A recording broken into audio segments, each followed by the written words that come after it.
باب النهي عن الاستنجاء باليمين. حدثنا معاذ بن فضلة قال حدثنا هشام هو الدستوائي عن يحيى بن ابي كثير عن عبد الله بن ابي قتادة عن ابي رضي الله عنه قال قال رسول الله صلى الله عليه وسلم اذا شرب احدكم فلا يتنفس في الاناء واذا اتى الخلاء فلا يمس ذكره بيمينه ولا يتمسح بيمينه.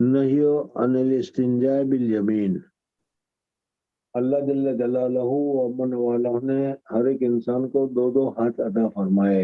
اور اس وجہ سے کہ انسان کو جو کام کرنا ہوتا ہے اس میں بعض مرتبہ اچھے کام کے لیے بھی ہاتھ کی ضرورت پڑتی ہے، کبھی کبھی نظافت اور ستھرائی کے لیے، گندگی وغیرہ کا دور کرنے کے لیے بھی ضرورت پیش آتی ہے، تو پھر ایک ہاتھ جو ہے داہنا ہاتھ جو ہے وہ اچھے کاموں کے لیے، اور بایاں ہاتھ جو ہے وہ گندگی وغیرہ کے دور کرنے کے لیے اللہ تبارک و تعالیٰ نے دیا ہے۔ اس وجہ سے اسی طریقے سے کرنا چاہیے۔ داہنے ہاتھ کو استنجا وغیرہ کے لیے استعمال کرنا یہ ہاتھ کی بے ادبی بھی ہے، اور کیا ہے منع بھی ہے۔ اس وجہ سے استنجا کرتے ہوئے داہنے ہاتھ سے استنجا نہیں کرنا چاہیے۔ ہاں، اگر کوئی مجبوری پیش آ جائے یا کوئی ایسی ضرورت پیش آ جائے کہ جس کی وجہ سے بایاں ہاتھ کو استعمال نہیں کر سکتا یا بایاں ہاتھ نہیں ہے، تو پھر ایسے وقت میں داہنے ہاتھ کو استعمال کرنا جائز ہے۔ لیکن اگر ایسا نہ ہو، اللہ تبارک و تعالیٰ نے دونوں ہاتھوں کی نعمت سے نوازا ہو، تو اچھے کاموں کے لیے داہنے ہاتھ کو استعمال کرنا چاہیے، اور مکروہ وغیرہ کاموں کے لیے بائیں ہاتھ کا استعمال کرنا چاہیے۔ نجاست والی جگہ سے نجاست کو دور کرنا یہ اچھا کام نہیں ہے۔ نیٹ نکلنا یا اس کے علاوہ دوسری چیزوں کے لیے کیا ہے بائیں ہاتھ کو مقرر کیا گیا ہے، تو اس وجہ سے ناک وغیرہ صاف کرنا ہو تو بائیں ہاتھ سے صاف کرنا چاہیے، اور اس طریقے سے کیا ہے دوسرے اچھے کام کے لیے داہنے ہاتھ کو استعمال کرنا چاہیے۔ مصنف رحمۃ اللہ تعالی علیہ نے فرمایا کہ استنجا کرتے ہوئے کیا ہے شرم گاہ کے اوپر داہنے ہاتھ وغیرہ کو لگانا یا داہنے ہاتھ وغیرہ سے پکڑنا یہ مکروہ ہے، اس کو استعمال نہیں کرنا چاہیے۔ بابن لا یمسک ذکرہ بیمینہ اذا بال۔ حضور اقدس صلی اللہ علیہ وسلم نے فرمایا کہ جب تم میں سے کوئی پیشاب کرے تو پھر اپنے ذکر کو اپنے داہنے ہاتھ سے نہ پکڑے اور نہ استنجا کر اپنے داہنے ہاتھ سے، ولا یتنفس فی الاناء۔ اور دوسرا مسئلہ بھی ساتھ میں ذکر کر دیا کہ اگر پانی پی رہا ہو تو پانی پینے کے وقت میں جانوروں کی طرح ایک ہی گھونٹ میں یا ایک ہی لمحہ میں پانی بھی پیتا رہے اور ساتھ میں اس برتن میں سانس بھی لیتا رہے، یہ مکروہ ہے، خلاف ادب ہے۔ اس وجہ سے بسم اللہ الرحمن الرحیم کر کے گھونٹ پانی پیے اور پھر ہٹا لے، پھر سانس لے اور پھر اس کے بعد دوسرا گھونٹ لے، اس طریقے سے پینے کو حضور اقدس صلی اللہ علیہ وسلم نے مسنون قرار دیا ہے۔ جی باب لا يمسك ذكره بيمينه اذا بال۔ حدثنا محمد بن يونس قال حدثنا الاوزاعي عن يحيى بن ابي كثير عن عبد الله بن ابي قتاده عن ابي رضي الله عنه عن النبي صلى الله عليه وسلم قال اذا بال احدكم فلا ياخذن ذكره بيمينه ولا يستنجي بيمينه ولا يتنفس في الاناء۔ جی چلو۔ باب الاستنجاء بالحجاره۔ حدثنا احمد بن محمد المكي قال حدثنا عمرو بن يحيى بن سعيد بن عمرو المكي عن جده عن ابي هريره رضي الله عنه قال اتبعت النبي صلى الله عليه وسلم وخرج لحاجتي وكان لا يلتفت فدنوت منه فقال ابغني احجارا استنفذ بها ونحوه ولا تاتني بعظم ولا روس، فاتيت باحجار بطرف ثيابي فوضعتها الى جنبي واعرضت عنه فلما قضى اتبعه بهن۔ مصنف رحمۃ اللہ تعالی علیہ نے استنجا کرنے کے لیے ڈلوں کا ہونا اور پتھر کا ہونا یہ اس باب میں ذکر کیا ہے۔ اصل میں پتھر کے لیے تعداد مسنون ہے یا تعداد مسنون نہیں ہے، اس مسئلے میں ائمہ کا اختلاف ہے۔ حضرت امام شافعی رحمۃ اللہ تعالی علیہ فرماتے ہیں کہ استنجا کرتے ہوئے 3 ڈلوں کا ہونا یہ ضروری ہے۔ اس وجہ سے ڈلوں میں 3 ڈلے ہونے چاہیے۔ ٹیشو وغیرہ سے استعمال کرو تو بھی 3 استعمال کرنا امام شافعی رحمۃ اللہ تعالی علیہ کے نزدیک مسنون ہے۔ کیوں؟ اس وجہ سے کہ استنجا کرنے کے وقت میں ڈلوں کا استعمال کرنا اور اس کے ذریعے سے طہارت کا حاصل ہونا امام شافعی رحمۃ اللہ تعالی علیہ ان کو خلاف عقل فرماتے ہیں، اور جو چیز خلاف عقل ہو وہ اپنی تعداد کے اوپر محمول ہوتی ہے۔ اس وجہ سے امام شافعی رحمۃ اللہ علیہ فرماتے ہیں کہ حضور اقدس صلی اللہ علیہ وسلم نے استنجا کے لیے 3 ڈلوں کو فرمایا، اس وجہ سے 3 ڈلا ہونا یہ مسنون ہے۔ امام ابو حنیفہ رحمۃ اللہ تعالی علیہ اور امام مالک رحمۃ اللہ تعالی علیہ کے نزدیک منات کا اختلاف ہے۔ حضرت امام ابو حنیفہ رحمۃ اللہ علیہ فرماتے ہیں کہ اصل مقصود ہے نجاست کا زوال، اور نجاست کا زوال جس طریقے سے بھی ہو جائے، نجاست کا زوال جس چیز سے بھی ہو جائے طہارت حاصل ہو جاتی ہے۔ اس وجہ سے اگر ایک ہی ڈلے کے استعمال کرنے سے نجاست کا زوال ہو گیا تو ایک ڈلا استعمال کرنا بھی درست ہے،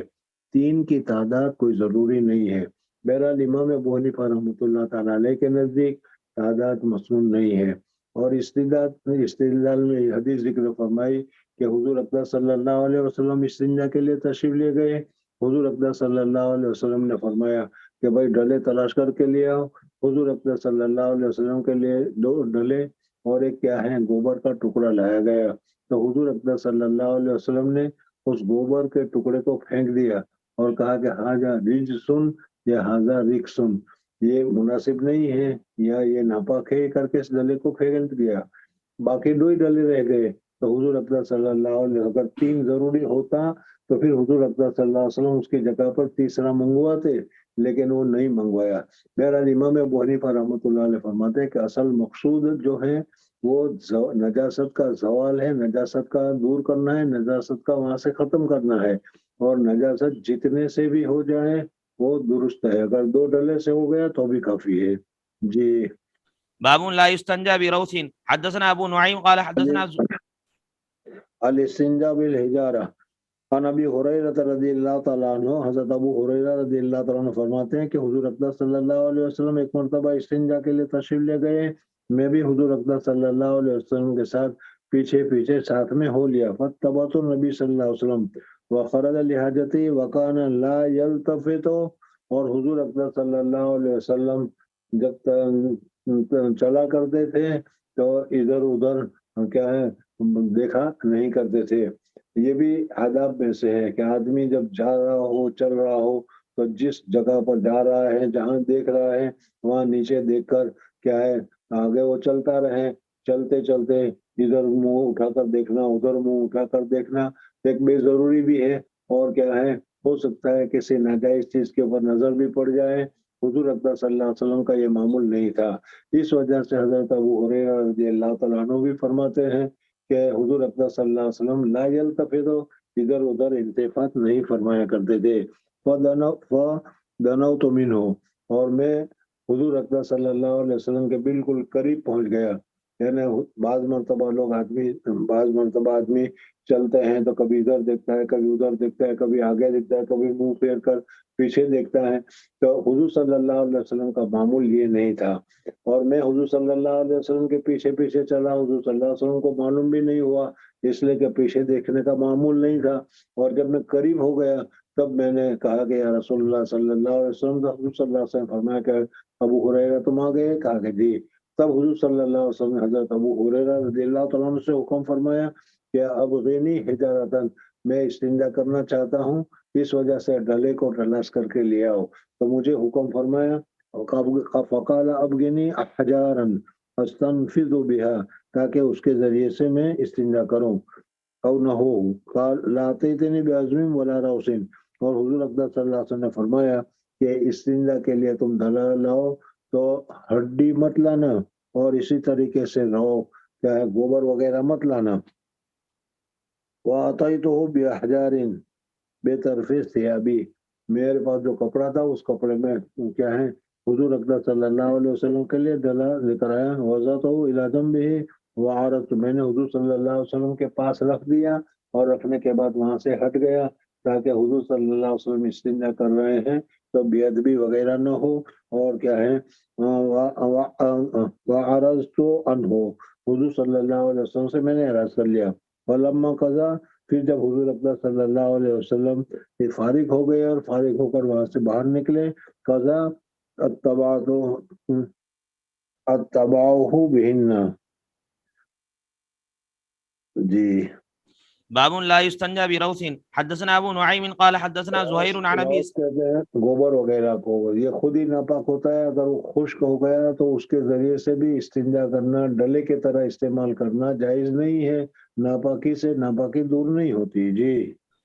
حدثنا ابو نعيم قال حدثنا زهير عن ابي اسحاق قال ليس ابو عبيدة ذكره ولكن عبد الرحمن بن الاسود عن ابيه انه سمع عبد الله رضي الله عنه يقول اتى النبي صلى الله عليه وسلم الغائط فامرني ان اتيه بثلاثة احجار فوجدت حجرين والتمست الثالث فلم اجد فاخذت روسة فاتيته بها فاخذ الحجرين والقى الروسة وقال هذا ركس. وقال ابراهيم بن حضور اقدس صلی اللہ علیہ وسلم نے حضرت عبداللہ رضی اللہ تعالیٰ عنہ کو کہا کہ میرے لیے ڈلے کا انتظام کرو. وہ ڈلا لینے کے لیے گئے تو دو مٹی کے ڈلے لیے اور ایک گوبر کا ٹکڑا پڑا ہوا تھا سوکھا, اس کو لے لیا اور وہ لے کر آ گئے. حضور اقدس صلی اللہ علیہ وسلم نے اس گوبر کو پھینک دیا اور کیا ہے مٹی کے دلوں کو اختیار کر لیا. اتن نبی صلی اللہ علیہ وسلم الغائط فامر علی, مجھے حکم دیا ان آتیہ بثلاثۃ حجارین, 3 پتھر کو لے کر آؤں میں. فوجدت حجرین والتمست بثالث فلم اجد فاخذت روثۃ فاتیتہ بها, تیسرا میں نے پتھر تلاش کیا, مجھے نہیں ملا, تو وہاں ایک گوبر کا ٹکڑا تھا وہ میں نے لے لیا. فاخذ الحجرین والقى الروثۃ, حضور اقدس صلی اللہ علیہ وسلم نے 2 پتھر جو میں لایا تھا وہ تو استعمال کرنے کے لیے لے لی, اور وہ جو دوسرا گوبر کا جو ٹکڑا تھا اس کو حضور صلی اللہ علیہ وسلم نے پھینک دیا اور کہا کہ ھذا رکس, یہ ناپاک ہے. وقال ابراہیم ابن یوسف نبی اسحاق حدثني عبد الرحمن, یعنی یہاں پر متن میں جو انانا ذکر کیا گیا تھا اس کی وجہ سے یہ دوسری سند تمہارے سامنے ذکر کیجیے. باب الوضوء مرة. حدثنا محمد يوسف قال حدثنا سفيان عن زيد بن اسلم عن عطاء بن يسار عن ابن عباس رضي الله عنهما قال توضأ النبي صلى الله عليه وسلم مرة. مصنف رحمۃ اللہ تعالیٰ علیہ استنجا کے مسائل وغیرہ بیان کر دیے, کون سی جگہ پر استنجا کرنا جائز ہے, کون سی جگہ استنجا کرنا جائز نہیں ہے, استنجا میں کس طریقے سے کتنے پتھر ہونے چاہیے, یہ سارے مسائل تمہارے سامنے ذکر کیے گئے. اور وضو سے پہلے آدمی استنجا وغیرہ سے بھی فارغ ہوتا ہے, اس وجہ سے اس کے بعد اب یہاں سے پھر وضو کی طرف متوجہ ہوتے ہیں اور کہا کہ ہر عضو کو ایک مرتبہ دھونا یہ تو فرض ہے, 2 مرتبہ دھونا اچھا ہے, اور ہر عضو کو جو مغسول ہے اس کو 3 مرتبہ دھونا مسنون ہے. جی. باب الوضوء ثلاثا. حدثنا عبد العزيز بن عبد الله الأويسي قال حدثني ابراهيم بن سعد بن ابن شهاب. الوضوء مرتن کھا گیا کیا؟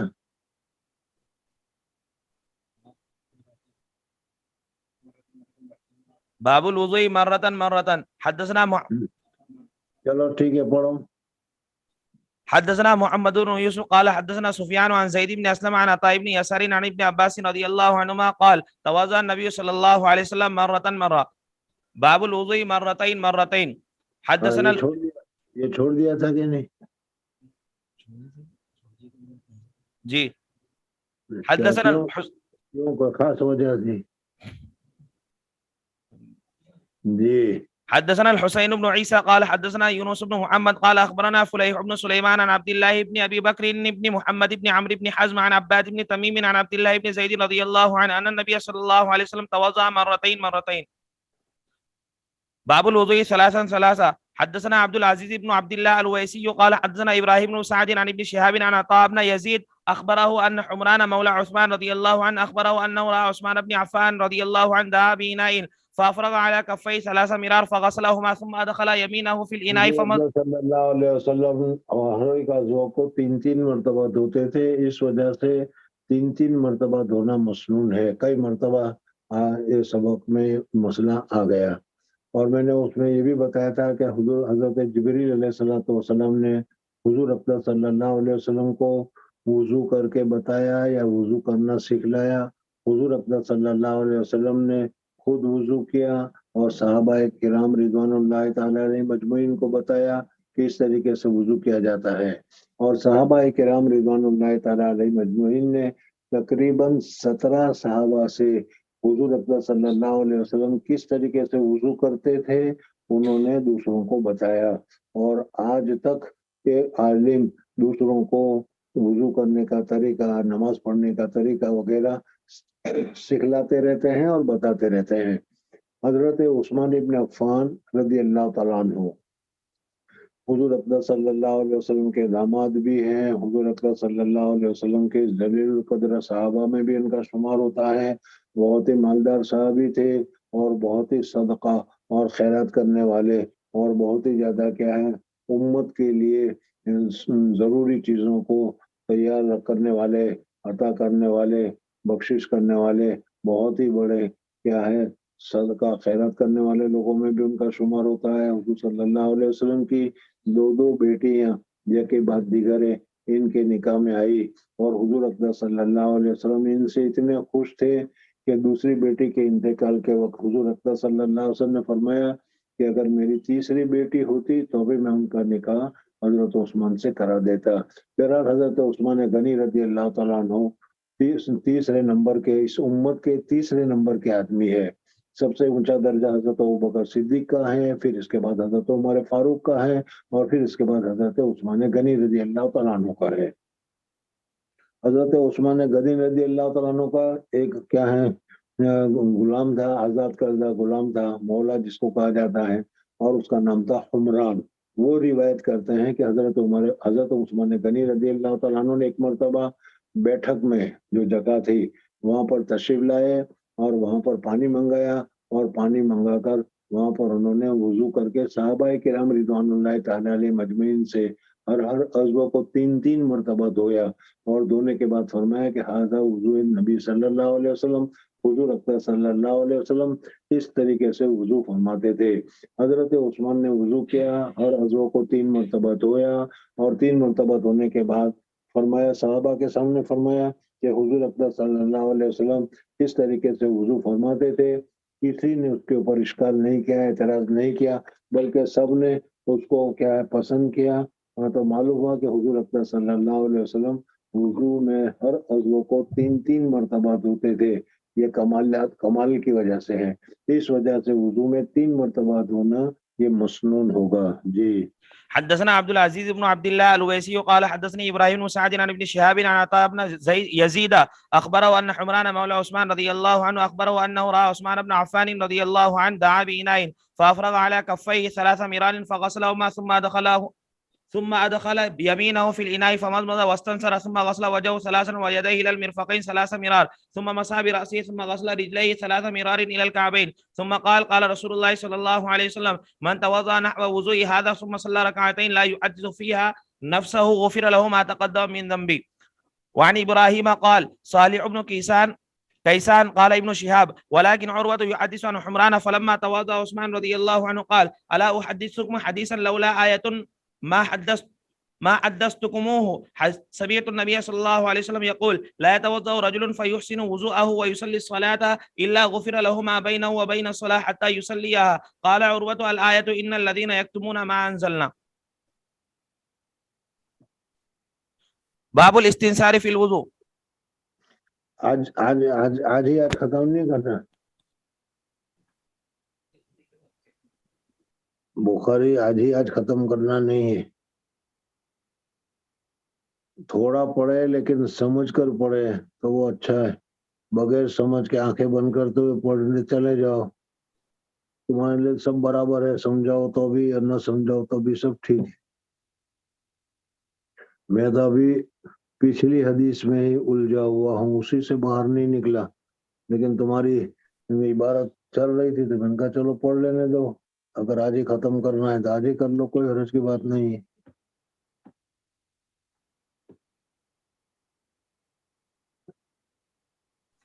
حضرت عثمان غنی رضی اللہ تعالیٰ عنہ کا حدیث تمہارے سامنے ذکر کی گئی تھی کہ حضرت عمران جو ان کے شاگرد بھی ہیں، ان کے کیا ہیں آزاد کردہ غلام بھی ہے، اور وہ حضرت عثمان غنی رضی اللہ تعالیٰ عنہ کا کیا ہے مسئلہ یا طریقہ تمہارے سامنے بیان کر رہے تھے کہ حضرت عثمان غنی رضی اللہ تعالیٰ عنہ ایک چوپال تھی، ایک بیٹھک تھی، وہاں پر تشریف لے گئے، اور وہاں پر تشریف لے جانے کے بعد حضرت عثمان غنی رضی اللہ تعالیٰ عنہ نے پانی منگایا، اور پانی منگانے کے بعد پھر کس طریقے سے وضو کیا وہ پورا طریقہ اس حدیث میں ذکر کیا گیا ہے۔ افان دعا بِإِنَاءٍ فَأَفْرَغَ عَلَى كَفَّيْهِ، سب سے پہلے تو دونوں ہاتھوں پہنچوں تک 3 مرتبہ دھویا، اور یہ مسئلہ تمہیں معلوم ہے کہ وضو کرنے سے پہلے دونوں ہاتھوں کو 3 مرتبہ دھونا چاہیے تاکہ ہاتھ پاک صاف ہو جائے۔ اگر ہاتھ میں ہی نجاست ہوگی تو پھر اس ہاتھ سے جو ناپاک پانی لیا جائے گا وہ ناپاک ہو جائے گا، پھر وہ ناپاک پانی منہ پر ڈالو گے، ہاتھ پر ڈالو گے تو اور جگہ ناپاک ہوگی۔ اس وجہ سے سب سے پہلے دونوں ہاتھوں کو پہنچوں تک دھو لیا جائے تاکہ وہ نجاست ختم ہو جائے، نظافت اور پاکیزگی اور صفائی ہو جائے۔ اور پھر اس صورت میں علاقہ ثلاثہ مرارن فغسلہما، اور چونکہ وہ وقت نل سے وضو کرنے کا نہیں تھا بلکہ ایک برتن لایا گیا تھا، اس برتن میں پانی تھا، تو اس برتن کو جھکا کر پہلے دونوں ہاتھوں کو 3 مرتبہ دھویا، اور پھر جب کیا ہے کلی کرنے کی ضرورت پیش آئی، ناک میں پانی ڈالنے کی ضرورت پیش آئی، تو ہاتھ کو اسی برتن میں ڈالا گیا، لوٹا ہوگا یا لوٹا میں یا تپیلی ہوگی تو تپیلی میں جو پانی تھا اس میں ڈال کر کیا ہے انہوں نے یمینوں فی الاناء فمضمضہ واستنشرا، مضمضہ کیا 3 مرتبہ، اور پھر استنثار ناک میں پانی چڑھانا اور ناک میں پانی ڈال کر پھر اس کو صاف کرنا، استنشاق سے تعبیر کیا جاتا ہے۔ اور پھر اس کے بعد چہرے کو دھونے کا نمبر آتا ہے، پھر 3 مرتبہ حضرت عفان رضی اللہ تعالیٰ عنہ نے کہا کہ حضرت عثمان غنی رضی اللہ تعالیٰ عنہ نے غسل وجہہ ثلاثا ویدیہ الی المرفقین، اور دونوں ہاتھوں کو کوہنیوں تک یعنی کوہنیوں سمیت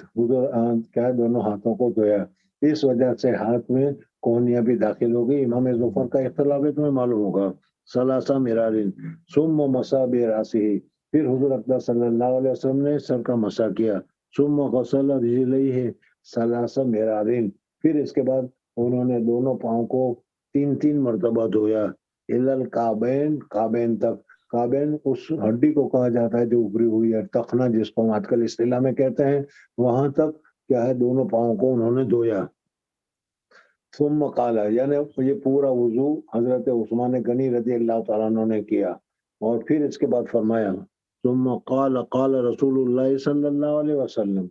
پھر اس کے بعد حضرت عثمان غنی رضی اللہ تعالیٰ نے فرمایا کہ حضور صلی اللہ علیہ وسلم نے اس طریقے سے وضو کیا۔ یہ تو حدیث پڑھ چکے تھے، آپ اس سے آگے بھی چلے گئے تھے، ہے کہ نہیں؟ جی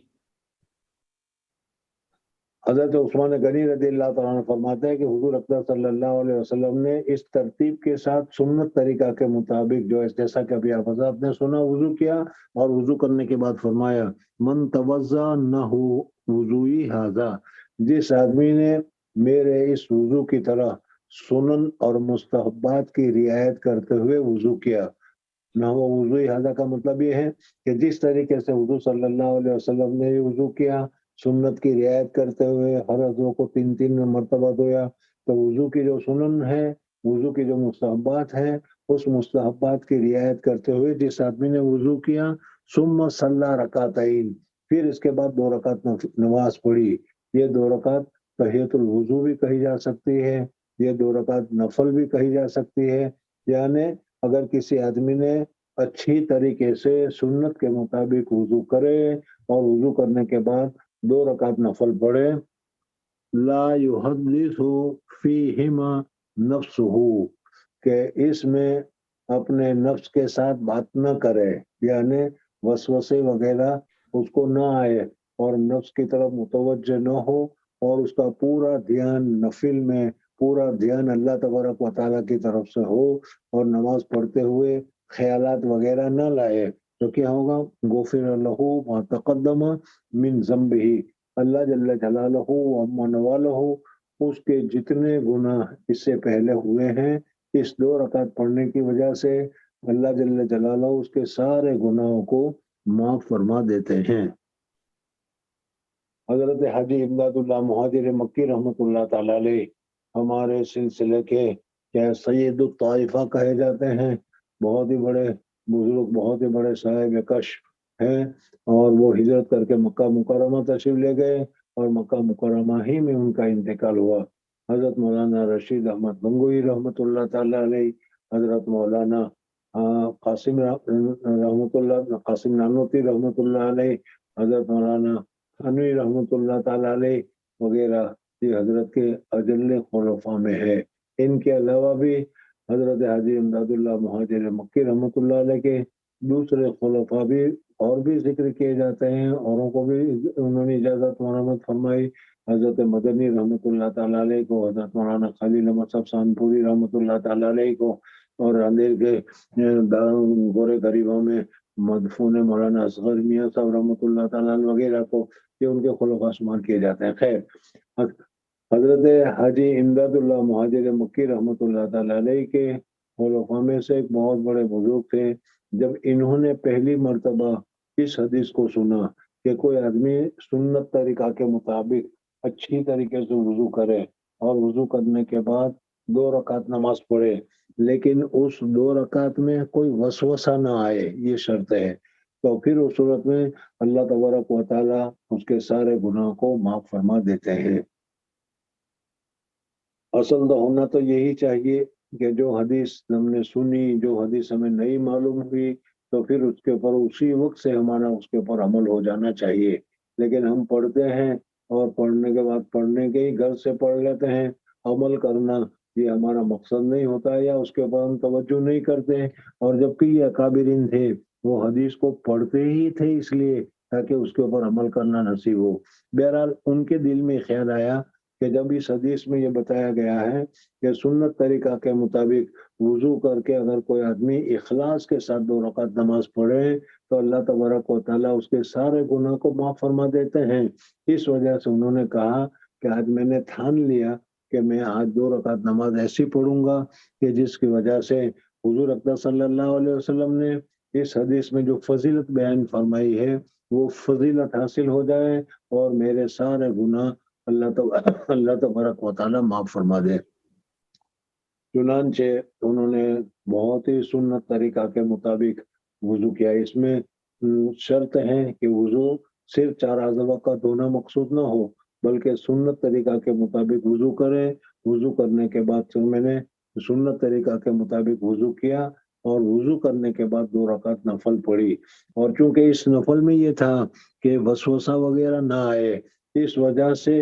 کیا ہے میں نے اپنے دونوں آنکھوں کو بھی بند کر لیا تاکہ میرا ذہن پوری طریقے سے نماز کی طرف متوجہ ہو